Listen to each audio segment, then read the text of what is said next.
Hello అండి, ఈరోజు ఒక ట్రెండీ ఇయర్ రింగ్స్ని చేసి చూపిస్తున్నాను. ఇది ఎంత వైరల్ అయిపోయిందో ఇప్పుడు వీడియో. మన ట్రెడిషనల్ ఇయర్ రింగ్స్ని ఇప్పుడు మనం ఫ్యాన్సీ ఇయర్ రింగ్స్ని చేస్తున్నాము. ఇక్కడ నేను బుట్ట ఇయర్ రింగ్స్ ఒకటి తీసుకున్నాను, పర్ల్స్ ఉన్నవి. మధ్యలో లింక్ ఉంది, అందుకే ఆ స్టడ్ని అండ్ బుట్టని సపరేట్ చేసేసాను. ఇక్కడ మనము శారీ పిన్స్ ఉంటాయి కదా, వాటిని తీసుకొని పెద్దవి తీసుకున్నాను.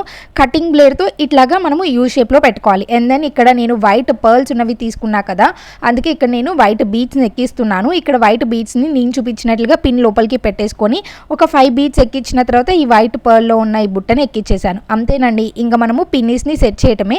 అండ్ మనం ఫస్ట్ స్టడ్ని సపరేట్ చేసాం కదా, దాన్ని ఇక్కడ పెట్టేసుకోవటమే. మీరు ఎటువంటి కలర్ ఏ ఇయర్ రింగ్స్ అయినా కానీ ఇట్లాగా 2 పీసెస్ లాగా చేసేసి ఈ మోడల్లో అయితే తయారు చేసుకోవచ్చు. నార్మల్గా ఉన్న ఇయర్ రింగ్స్ ఒక స్టేట్మెంట్ పీస్ లాగా తయారైపోతే, ఇది మనము ఇంట్లో సొంతగా తయారు చేసాము అంటే ఎవ్వరు నమ్మరు, అంత రిచ్గా ఉంటాయి అనమాట. శారీస్ మీద, లాంగ్ ఫ్రాక్స్ మీద, సింపుల్ డ్రెస్సెస్ మీద పెట్టుకున్నా చాలా బాగా నచ్చిందా ఈ ఐడియా? నచ్చితే డెఫినెట్గా లైక్ చేయండి.